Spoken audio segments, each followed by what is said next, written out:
Bien, vamos a comenzar la clase de hoy.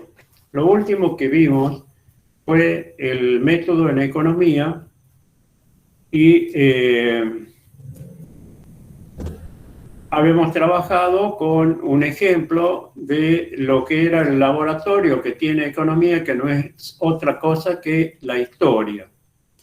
Bien, vamos ahora estrictamente a tratar de definir economía. Dijimos que desde el punto de vista etimológico, la raíz del término deriva de dos vocablos del griego, que son oikos, casa, y nomos, regla, que sería el arreglo de la casa. Y cuando uno dice arreglar la casa, implica que desea ponerla en orden. Entonces, partiendo de ello, podemos afirmar que la economía estudia de qué manera se pueden controlar las variables que afectan al sistema económico, es decir, de qué manera se puede controlar el comportamiento de las variables que afectan al sistema económico. Es importante esto porque recordemos que la economía, ya que hablamos de sistema, es un sistema sumamente complejo y probabilístico. Y cuando hablamos de sistemas probabilísticos y a su vez sumamente complejos, son aquellos sistemas que se caracterizan porque por una parte se pueden conocer qué variables de entrada pueden ocasionar estos efectos, tales efectos. Pero también existen variables que podemos conocer, pero no sabemos en qué cantidad y de qué manera trabajarlas para que los efectos sean los deseados. Y luego serían que hay variables que aún no conocemos y que afectan al comportamiento del sistema. Por ejemplo, la COVID-19, el virus del SARS-2, fue una variable que afectó profundamente y de manera lamentable dañó el sistema económico. Esa variable no existía anteriormente, hoy sí existe. Entonces, pero al ser desconocida, naturalmente no hubo cómo actuar para tratar de controlar el comportamiento de la misma. Bien, hay dos maneras de encarar el estudio de la economía. Uno es el llamado enfoque tradicional y otro, el enfoque tradicional, radica sobre todo en cómo vamos a administrar recursos. Y la otra vertiente que podemos abordar es el llamado enfoque de la nueva economía. El enfoque tradicional tiene un modelo muy simple, que es esta pequeña y gran imagen que nos muestra de que todo país dispone de una cantidad determinada de recursos, un stock de recursos. Los recursos son medios y la característica que tienen los recursos es de que son escasos. Gran característica e importante característica. Esos recursos se deben transformar mediante un proceso que sería un proceso de producción, y para poder obtener la producción necesitamos aplicarle tecnología, que no es otra cosa que el estado de las artes. De ese proceso productivo obtenemos los bienes y servicios que necesitamos. Luego sobreviene otro proceso que es de distribución, para que el objetivo de distribuirlo es satisfacer necesidades. Las necesidades son fines, los recursos eran medios, acá las necesidades son fines. Y las necesidades, al revés de los recursos, diametralmente opuestos, son ilimitadas. Y si son ilimitadas, significa que se transforman en alternativas, puesto que estamos haciendo corresponder escasez con algo ilimitado. En la medida en que uno más necesidades se satisfacen, se logra un determinado estándar o nivel de vida, que sería un estado de bienestar. El sistema económico nos muestra acá cuáles son las relaciones de producción existentes en la economía de un determinado país. Las relaciones de producción vinculan los recursos con la tecnología disponible. En otras palabras, es lo que vemos como nivel de eficiencia que tiene cada país para transformar los recursos. Y ahí está una gran diferencia en nivel de eficiencia. Si nos comparamos a Argentina con Japón, Argentina es un país pródigo en recursos. Japón, una isla rocosa en el Mar del Norte, clima frío. Por lo consiguiente, los recursos que disponen ellos, comparados con los nuestros, son pequeños. Pero, ¿cuál es la fortaleza que tienen los japoneses? La tecnología. Entonces, con pocos recursos pueden obtener mayor cantidad y gama de bienes y servicios y por lo tanto esa población vive mejor o alcanza un nivel de vida, una calidad de vida mejor que la población argentina. ¿Cuál es el objetivo que tiene el sistema económico? El objetivo primordial es incrementar la eficiencia en la transformación de los recursos en bienes. Siempre vamos a buscar ser eficientes y siempre en la mejora continua trataremos de incrementar esa eficiencia.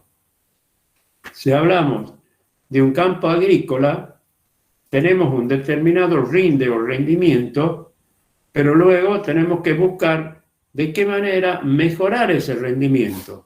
Será mediante el uso de fertilizantes, el uso de semillas seleccionadas, etcétera, etcétera, etcétera, pero siempre estamos llamados, el sistema económico en su generalidad, a mejorar la eficiencia en la transformación de los recursos en bienes. Pero además el sistema económico tiene que tender, o sea, como camino, hacia el progreso social. Y el progreso social implica mejorar la calidad de vida de toda la población. Es decir, ya no hablamos de un hogar o de varios hogares, sino de toda la población argentina. Y la calidad de vida se manifiesta en un mejor sistema educativo, un mejor sistema de seguridad, mejores telecomunicaciones, la rapidez en los medios de transporte, etcétera, etcétera, en el sistema de salud, etcétera. Ejemplo, los japoneses tienen un tren bala. Imagínense lo que están en otra isla, en Osaka, por ejemplo, y que tienen el tren bala que los traslada a Tokio. Y una persona de Osaka podría estudiar en Tokio y en el tren bala la distancia que hay, supongamos que el tren bala la hace en 15, 20 minutos. Una persona acá que sea que viva en Monteros, Concepción o más allá, Aguilares, Alberdi, ¿qué tiempo demora, así sea en un auto particular, en llegar a la facultad y luego, cuando terminan las clases presenciales, retornar a su lugar de origen? Es decir, mucho más tiempo. Entonces, ahí estamos viendo de lo pobre que es nuestro sistema económico, porque no valora el tiempo que perdemos en venir acá y luego retornar a nuestro lugar de origen. Son horas muertas, improductivas, que se pierden. En los países desarrollados, a esas horas, que es el tiempo, se lo valora. Por eso es que Se tratan de buscar medios de transporte que los tiempos de traslado sean pequeños. Bien, pero hablábamos de la tecnología, que nos muestra el nivel de eficiencia para poder transformar los recursos en bienes. Esto lo estudió un ex decano de la Universidad Tecnológica Nacional, ya fallecido, que fue Sábato, el hermano del escritor. Sábato, ingeniero. Sábato hizo esto que les voy a mostrar, que se dio en llamar los triángulos de Sábato. Y los triángulos son estos: dos triángulos equiláteros, uno que pertenece a un país subdesarrollado o en vías de desarrollo, o país emergente, como se le denomina ahora, que seríamos nosotros, y luego un país desarrollado. En el vértice de arriba, Sábato colocó, en ambos triángulos lo mismo, es decir, el Estado. En el vértice de la izquierda colocó el sistema educativo de ese país, y en el vértice de la derecha del triángulo colocó el sistema productivo. Entonces, ¿cómo funciona este triángulo? El Estado invierte en el sistema educativo. Me disculpan un segundo, que están tocando a la puerta y veo qué pasa.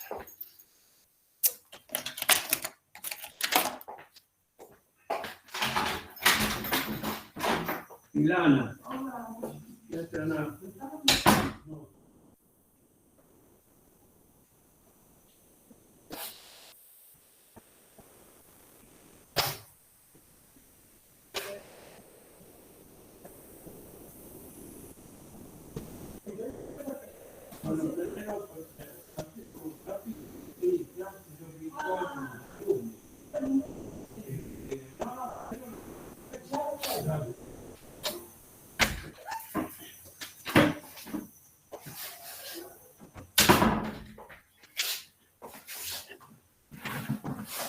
Bueno, justo es una vecina que se comprometió con mi esposa a traerle unos tamales, y ella ya no tiene freezer y nosotros tenemos, así que lo va a traer para acá.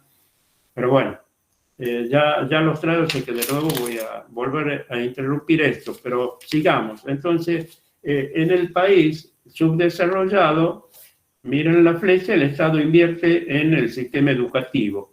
El sistema educativo, como no solo hace formación de profesionales, en este caso las universidades, sino que también se hace investigación. Esa investigación, primero básica, se transforma en aplicada, y luego en tecnología que se transfiere. En la parte de abajo se ve la flecha que se transfiere al sector productivo. El sector productivo paga por esa tecnología, en donde, es decir, que la universidad o las universidades en general o institutos de educación superior reciben un nuevo recurso en términos de dinero para su presupuesto, para poder gastarlo en otras actividades. Como el sector productivo, al comprar esa tecnología, mejora el proceso productivo, se producen más bienes al mismo costo, y por lo tanto la cantidad de bienes están gravadas por el impuesto al valor agregado, y el Estado recauda parte de lo que invirtió en el sistema educativo. Un momentito, por favor. Ya ven ustedes de que hay que ser multifacético, profesor, padre de familia, de todo. Profe, una compañera está en sala de espera, dice. Sí. Ahí está admitido recién. Bien. Seguimos. Entonces, ven ustedes que esta parte de la izquierda, que sería el país subdesarrollado, la inversión que se hace en educación no es una fuerte inversión. En el país desarrollado, la flecha lo está mostrando, se hace una fuerte apuesta al sector educativo y por lo tanto el sector educativo genera mayor cantidad y mejor tecnología que es transferida al sector productivo y el sector productivo obviamente lo paga. Entonces obtiene una segunda fuente de financiamiento el sector educativo. Y lógicamente, como hace un momento decíamos, esto genera un mayor volumen de productos que al venderse el Estado recupera a través de los impuestos que gravan las transferencias de bienes como el IVA, parte de la inversión que hizo en educación. Entonces ese círculo se transforma en un círculo virtuoso. Es decir, se va retroalimentando. Pero ¿qué ocurre? Los países subdesarrollados, al ser el mundo globalizado hoy, en donde podemos vender las 24 horas del día y los 365 días del año, ya no es como antes que únicamente el comercio, los bancos, todo atendían en tal horario y después eran horas muertas. Ahora todo, diríamos, está vivo, latente, y por lo tanto permite efectuar las transacciones.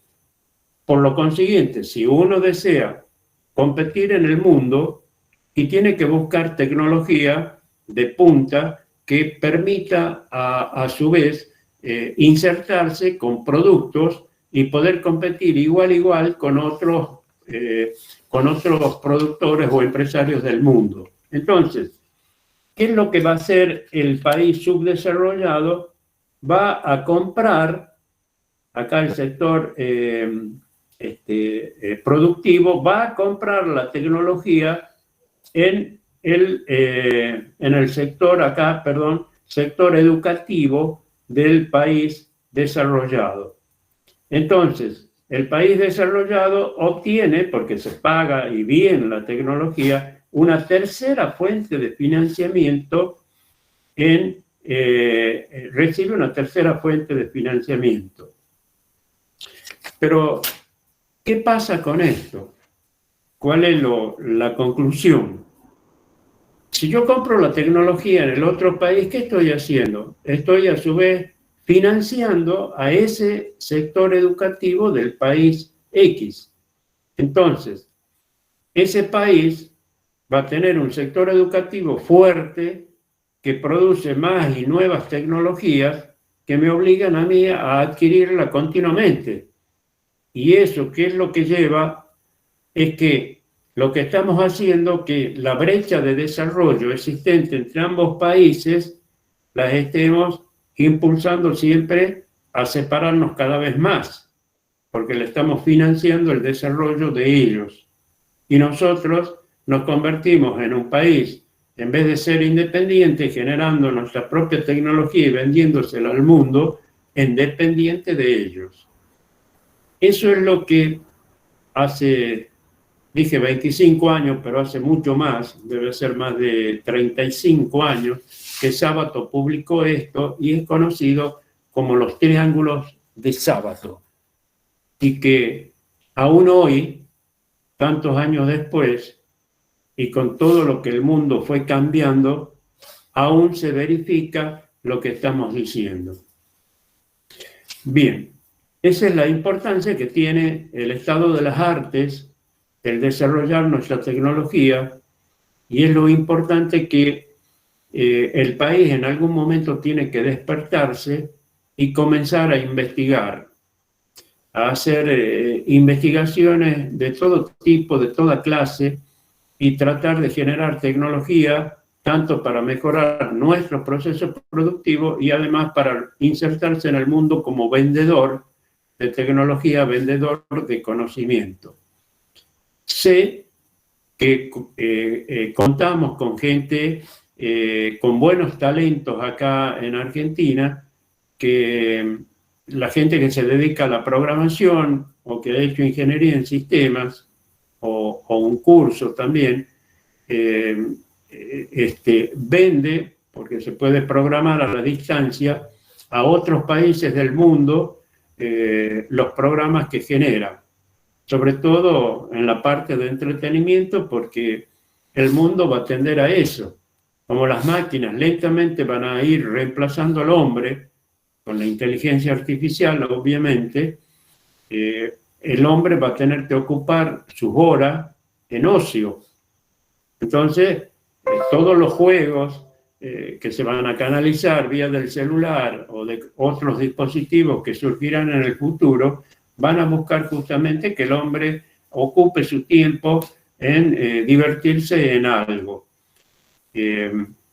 Bien, entonces, la venta de conocimiento, que permite obviamente también aplicarlo en los procesos productivos, ese conocimiento mejora la tecnología y por lo tanto mejora la eficiencia de los procesos productivos y en definitiva, al tener más bienes y servicios, nos permite vivir mejor. Bien, volvamos ahora a lo que recién afirmábamos.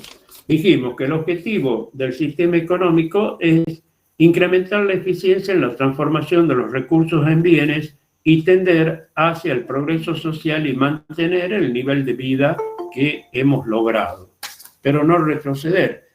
Nuestro país muchas veces retrocede. Tenemos un PBI que varias veces ha resultado negativo en vez de ser positivo. Quiere decir que la torta, que sería el PBI, se hizo más chica cuando es negativo y lógicamente la porción que nos toca a cada uno de los habitantes del país es menor. Es decir, que retrocedemos en términos de nivel o de calidad de vida. Ahora, nos preguntemos, ¿cómo hace el sistema económico para cumplir con su objetivo? Y el sistema económico lo hace a través de lo que se denominan sus funciones, es decir, que tiene determinadas funciones que permiten cumplir y lograr el objetivo que posee el sistema económico como tal. Pero para que esas funciones se puedan materializar, es decir, llevarse a cabo, es necesario de que se cuente con un mecanismo que no es nada más ni nada menos que el mecanismo de los precios. Acá nos podemos preguntar, ¿qué son los precios? Si yo les preguntara a ustedes, ¿qué son los precios? ¿Qué me dirían? ¿El valor que se le pone a las cosas? Bien. El valor que se le pone a las cosas. ¿Y cómo haces para ponerle valor a las cosas? ¿Quién le pone el valor? ¿O de dónde surge ese valor? ¿El mercado? Del mercado. Dependiendo de cuán escaso es. Bien. Primero, veamos qué Y de los costos también, ¿no? ¿Cómo? También de los costos, de la demanda, digamos, de la competencia que haya en el mercado, del producto, de varios factores, creo yo. Sí. Más adelante, cuando abordemos costos, veremos cómo se hace para fijar los precios de un producto. Es decir, que tenemos que trabajar con los costos, el margen de utilidad y de esa manera determinamos el precio. Pero cuidado, el precio unitariamente no lo vamos a determinar nosotros, sino que es el mercado el que lo hace, salvo que estemos en un mercado monopólico en donde tengamos el 51% del mercado, en donde sí nosotros impondremos el precio. De lo contrario, por más que determinemos el precio que nosotros venderíamos, entre comillas, el artículo, el mercado es el que determina que puede ser mayor, menor o igual a lo que nosotros hemos determinado. Y nos tenemos que adaptar al mercado porque esas son las reglas de juego. Pero bien, ¿los precios qué son? Los precios son indicadores para la asignación eficiente de los recursos. Bien, o sea, que hay un problema acá que estaba en la... acá cuando vimos este grafiquito sencillo, que los recursos tenían esa particularidad que era ser escasos. Entonces, quiere decir que cuando asignemos recursos, nos obliga a ser eficiente porque hay que cuidar los recursos y de esa manera tenemos que asignarlo. Y la manera de asignarlo es a través de los precios, porque los precios son indicadores, es decir, que funcionan como semáforos que ordenan el tránsito en una ciudad. Los precios también son señales, indicadoras para que nosotros asignemos de manera eficiente los recursos productivos. En otras palabras, la función de los precios es ser, o los precios son en realidad, incentivos. Un precio alto, recién hablaban ustedes de la demanda de un producto, un precio alto nos desincentiva a adquirir unidades de ese producto, es decir, que se contrae la cantidad demandada de ese producto como consecuencia de que el precio ha subido. Al contrario, si el precio disminuye, nos atrae para demandar mayor cantidad de unidades de ese producto. Los precios los podemos clasificar en absolutos y en precios reales o relativos. Los precios absolutos son la razón de cambio de un bien por dinero. Es decir, que expresan la razón de cambio de un bien por dinero. El dinero es también un bien, entonces expresan la razón de cambio de un bien por otro bien, que en este caso es el dinero. Nos está indicando qué cantidad de unidades monetarias debemos entregar para conseguir ese otro bien. Por lo consiguiente, si leemos un menú o estamos mirando una tabula, como dicen los portugueses, o tabla de precios, y vamos a ver de que, por ejemplo, un café cuesta 130, 150 pesos. Es decir, que tenemos que entregar 150 unidades de nuestro signo monetario, pesos, para obtener ese bien que es el café. Y así con cada uno de los bienes. Entonces, todos esos precios que están expresados en unidades monetarias no son otra cosa que precios absolutos. Ahora, los precios reales o relativos son los que más importan, porque los precios reales o relativos nos expresan la escasez relativa existente entre un bien comparado con otro bien. O sea, expresa la escasez relativa de este bien comparado con este bien. El ejemplo más sencillo y fácil de entender es tomar el precio de un kilo de carne de vaca, carne vacuna. Vamos a suponer que compramos lomo y el lomo está a 1.200 pesos el kilogramo.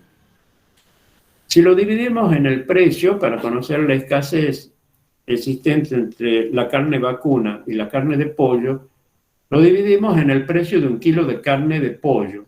Supongamos que sea 400 pesos. Simplificamos los pesos del numerador y obviamente con el denominador y por lo tanto nos queda igual a 3. 1.200 dividido en 400 es 3. Este 3, que es una magnitud híbrida, porque no está expresado en unidades monetarias, nos está diciendo que es 3 veces más escaso la carne de vaca con respecto al pollo. Dicho de otra manera, la cantidad de aves de pollo es mucho mayor que la cantidad de vacas o vacunos existentes. Y es así. Es decir, esto me sirve para saber de que si la carne vacuna es más escasa que el pollo, por lo consiguiente va a tener un mayor precio que la otra carne. Cuanto más escaso es un bien, obviamente este bien tiene un precio mayor. Eso nos dice la teoría de la escasez. Pero bien, entonces, esos precios son los precios reales o precios relativos. ¿Para qué sirven? Les dije que eran muy importantes. Expresan la escasez relativa. Entonces, si yo comparo, tengo un campo y en ese campo, de acuerdo al precio que tiene la soja, el quintal o la tonelada de soja, qué precio tiene la tonelada de trigo si pongo, qué precio tiene la tonelada de poroto, qué precio tiene la tonelada de maíz, etcétera, que podría colocar en mi campo.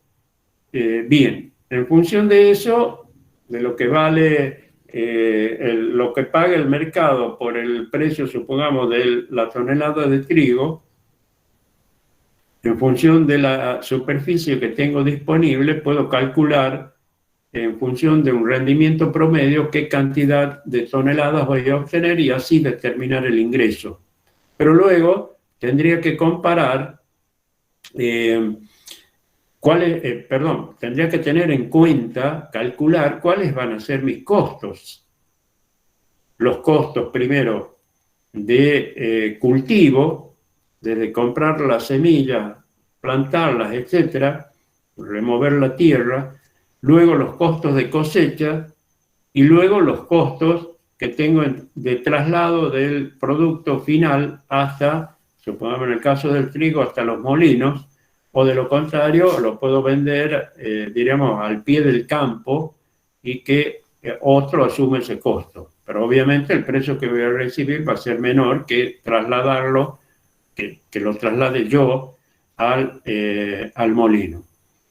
Así iré determinando con cada uno de ellos, de esa manera, a dónde voy a asignar los recursos. Y los recursos, en función de lo que habíamos hablado de la maximización del beneficio, van a ser asignados a aquellas actividades en donde el costo sea menor frente a las demás, de manera tal que eso me permite maximizar el beneficio obtenible. Es decir, que restando los ingresos menos los costos, obtengo el beneficio.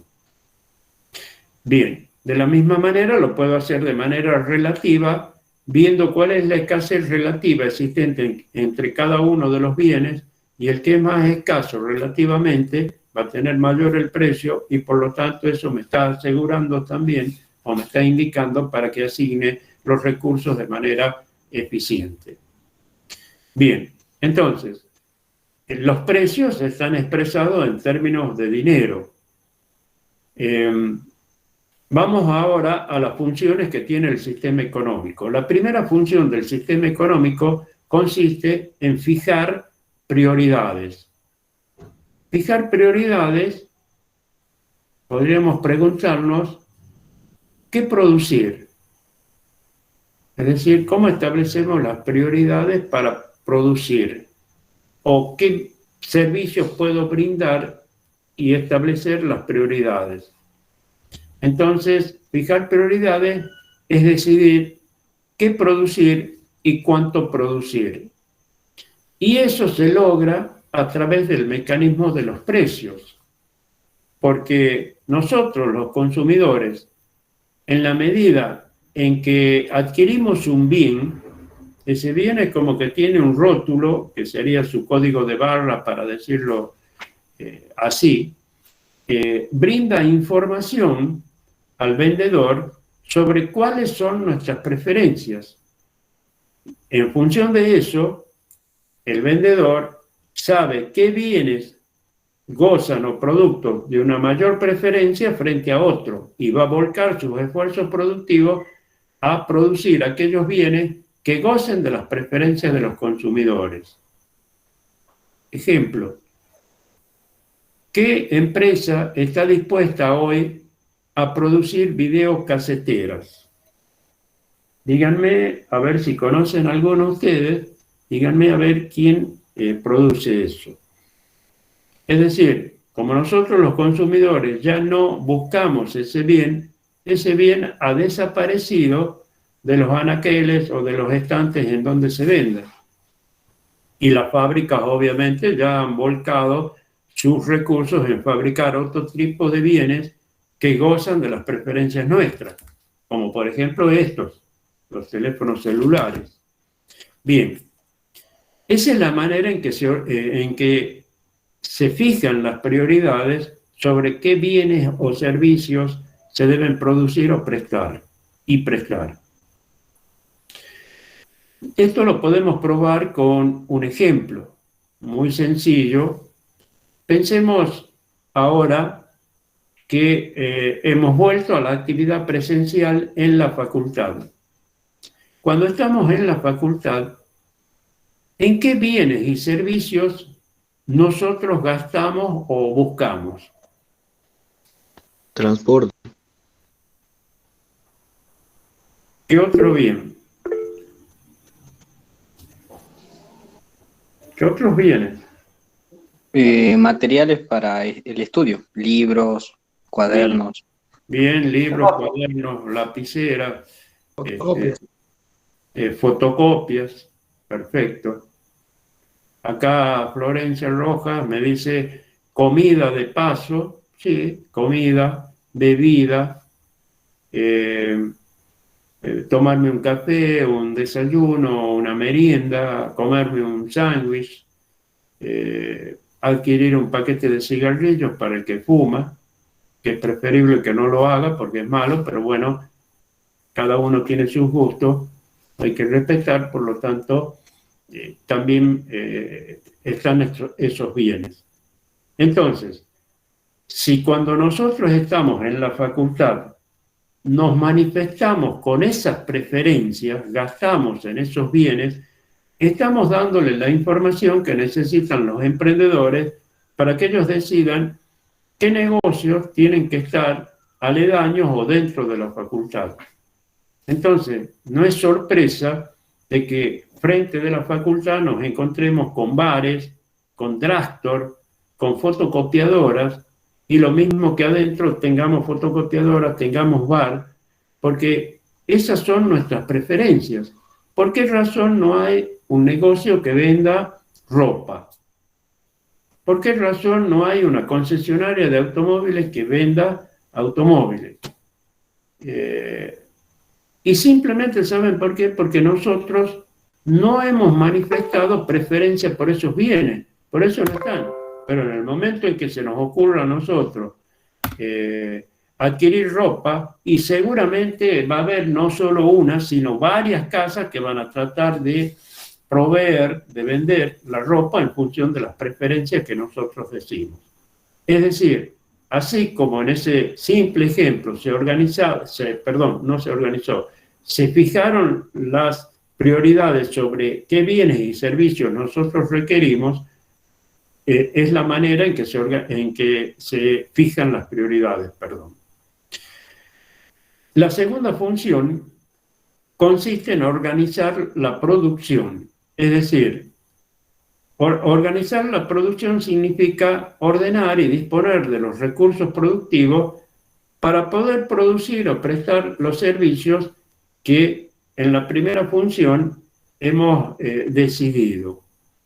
Pero acá lo hacemos bajo una premisa indispensable, sine qua non, que es lo mismo en latín decir sine qua non que decir indispensable, que sería que lo que vamos a vender lo vamos a hacer a través de la premisa de que el costo que vamos a insumir sea el mínimo posible. ¿Por qué? Porque estamos aplicando el principio de la maximización del beneficio. Entonces lo que deseamos es pisar los costos, disminuirlos al máximo. Entonces, en función de las prioridades que en el paso anterior hemos decidido o hemos visto en la facultad, queremos poner un drugstore. Bien, comienzo a averiguar cuánto. Pensar en comprar una propiedad es utópico. ¿Cuánto sería el alquiler de algún local que alguien de ahí del frente de la tecnológica esté dispuesto a alquilarnos? Pero a su vez, como estoy imbuido de pisar los costos, voy a entrar a preguntar en el círculo de amistades, de conocidos, de amigos, si alguien tiene, hasta de mi misma familia, si alguien tiene un familiar que vive al frente de la tecnológica. O si yo tengo a alguien, así sea una tía que hace muchos años que no la vemos y que vive al frente de la tecnológica, porque entonces puedo ir a hablar con esta persona y decirle, mire, yo necesito alquilar una habitación, pero que dé a la calle, y yo le ofrezco, en primer lugar, hacer la modificación para abrir una puerta y una ventana, pintarle toda la casa, y además todos los meses me voy a hacer cargo de todos los impuestos que graven toda la propiedad, no solo este local, sino la factura de la luz, del gas, de todos los servicios, en el caso también del agua, van a ser a mi cargo. Y además le ofrezco pagar mensualmente 5.000 pesos. Bien, es posible que esta persona, en función de el parentesco, la amistad, etcétera, que tenga, acepte la propuesta nuestra. Y lógicamente que la propuesta nuestra es sensiblemente inferior a lo que costaría alquilar un local ya para que nos dediquemos a vender. Porque seguramente por el local nos pedirán de 15.000 para arriba, tranquilamente, para alquilarlo.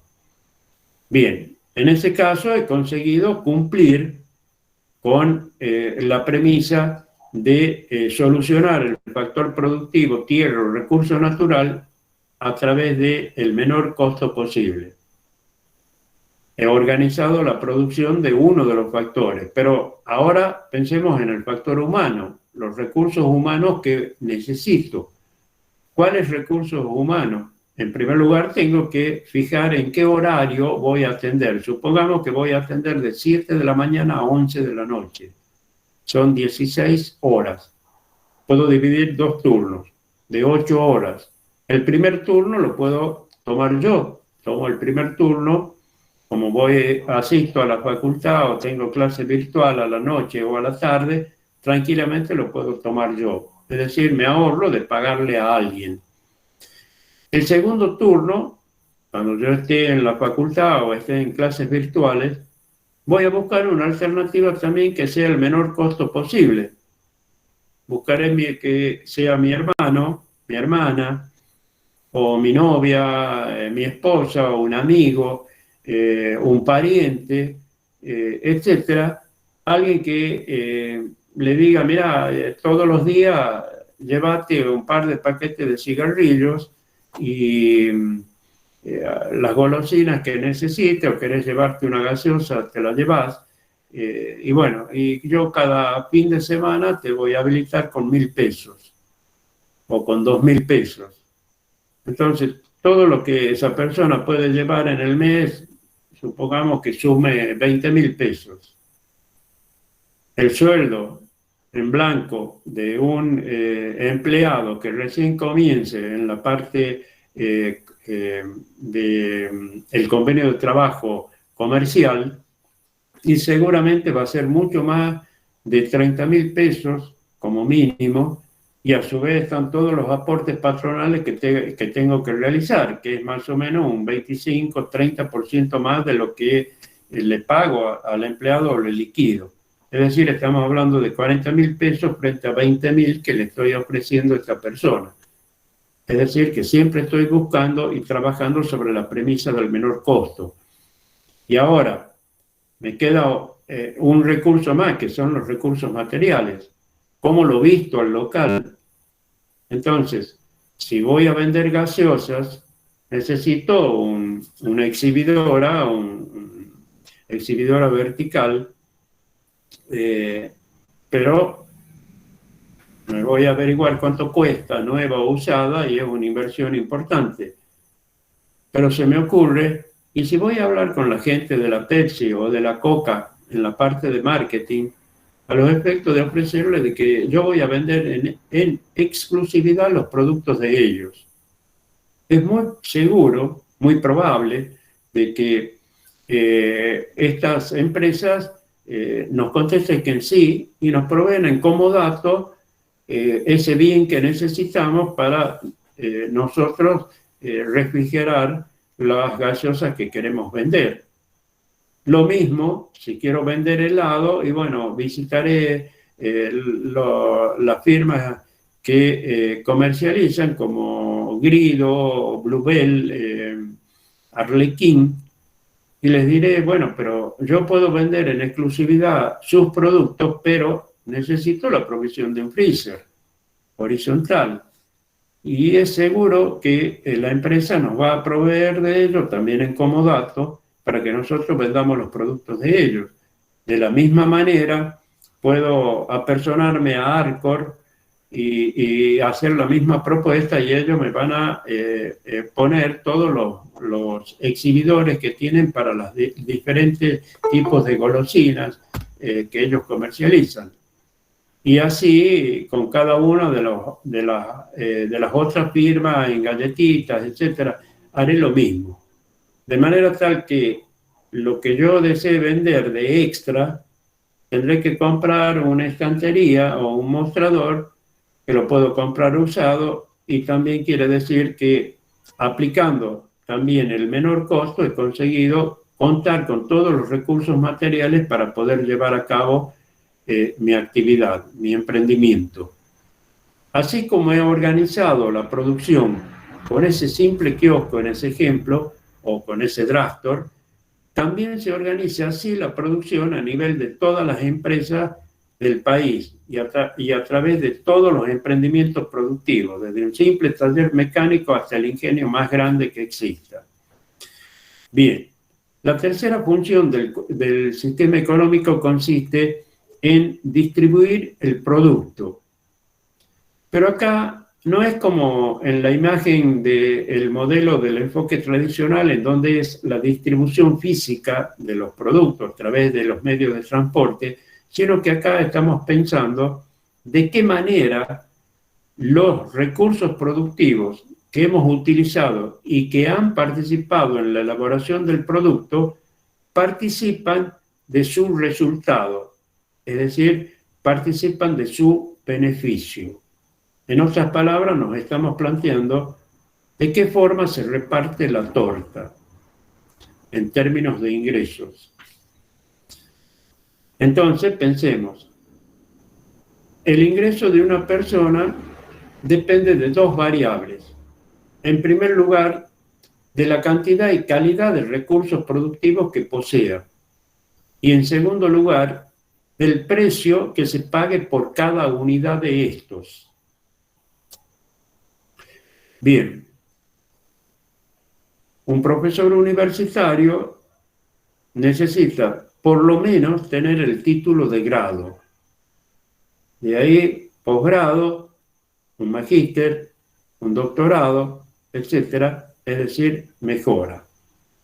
Pero no solo eso, también necesita contar con experiencia, seguir actualizándose uno, porque tal vez uno piensa, como lo pensaba infantilmente yo, que bueno, ya cuando me reciba dejaré y no vuelvo a ver un libro nunca más. Chao, me olvido de todo el sacrificio que es estudiar y vivo la pepa de mi profesión, la gran vida.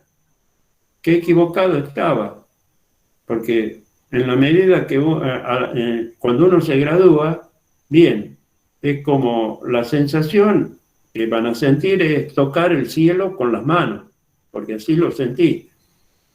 Pero después que uno pisa la tierra y a medida que pasa el tiempo se da cuenta de que tiene que ir actualizándose. Y esa actualización es constante. O sea, uno tiene que ir pagando cursos, asistir a congresos, presentar papers, etcétera. Es decir, continuamente está actualizándose.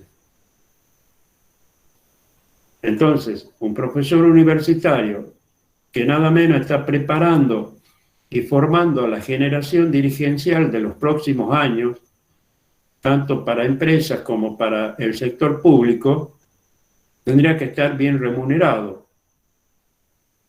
El problema que tienen todas las universidades privadas como públicas, es que el precio que se paga por cada unidad de los servicios que uno brinda es bajísimo. Si comparamos con el precio que se paga la hora en los tribunales o en la legislatura, y no estoy hablando de gente calificada que sea juez, que requiere su título, ni tampoco que sea legislador, sino que uno trabaje en la parte administrativa, de servicio o lo que fuera, los sueldos son superiores a los que ganamos en la universidad. El problema entonces, ¿en dónde está? En el precio que se paga por cada unidad de esto, que es lo que le decía. Entonces es la finalidad y la importancia que tiene el mecanismo de los precios. Qué lindo sería que los profesores universitarios ganáramos como un jugador de fútbol. Pero tal vez cuando digo jugador de fútbol, ustedes están pensando en Messi, en Mbappé o Cristiano Ronaldo. No nos vamos tan lejos. Como un simple jugador de fútbol de acá, de los equipos como Atlético, como San Martín, así sea de la reserva. Les aseguro que es mucho más de lo que nosotros percibimos. Bien, pasemos a la cuarta función. La cuarta función del sistema económico consiste en ajustar el consumo, el ritmo de consumo, a la producción en los periodos cortos, es decir, en periodos que duran menos de un año. El caso típico que podemos presentar es sobre todo de los productos agrícolas o de índole ganadera. Sobreviene una sequía y se pierde la mitad de la cosecha de papa, o se mueren el ganado vacuno en una gran proporción. Digamos, exageremos, que no, Dios quiera que nunca ocurra, el 50% de las cabezas de ganado se pierden, ya por una sequía o por una inundación, como hemos visto hace poco lo que pasó en Chaco. Bien, o por un incendio, que es un evento también imprevisible. Pero, ¿cómo entonces, si pensemos en la papa, si la comunidad viene consumiendo a un ritmo de, supongamos, 500 toneladas de papa por mes, y necesitamos para los 12 meses 6.000 toneladas, y ahora hemos perdido la mitad, quiere decir que nos alcanza nada más para 6 meses. Y a partir de allí habrá que hacer abstinencia total de este tubérculo hasta la próxima cosecha, hasta dentro de 6 meses. Así es que se procede. ¿Los sistemas económicos obran de esta manera? No, porque hay bienes que tal vez no se puede prescindir porque se necesitan desde el punto de vista médico para las dietas que tienen algunas personas, desde el punto de vista de la enfermedad que tienen. Tal vez la papa no sea un buen ejemplo para esto, pero bueno, pensemos en aquellos bienes. No se procede así, sino cómo se actúa acá. Hace un momento lo decíamos. Cuando el mercado percibe, miren eso, percibe que va a haber escasez, o sea que hay noticias que han ocurrido, inmediatamente el precio de ese producto sube. Al subir de precio ese producto, ¿qué hace? Que nosotros los consumidores nos retraigamos y dejemos de consumirlo, o consumamos menores cantidades que antes, como pasó, me acuerdo, con la carne de vaca cuando tuvo una fuerte suba. Entonces, en vez de hacer un asado 2 veces por semana, y haré uno cada 15 días. No prescindo del bien, pero disminuido la cantidad consumida del bien ese. Es decir, que esa es la manera en que se ajusta el ritmo de consumo con el ritmo de la producción cuando ocurren eventos o imprevistos, de esta clase, es decir, a través del mecanismo de los precios. Y la última función, que no es otra cosa que una repetición del segundo objetivo del sistema económico, es que se debe tener siempre presente que hay que propender, mirar a conseguir ese tan anhelado progreso social, y por lo menos lo que debemos lograr es mantener el nivel de vida alcanzado y, si podemos, obviamente, acrecentarlo. Bien, allí vamos a concluir con la clase de hoy y nos veremos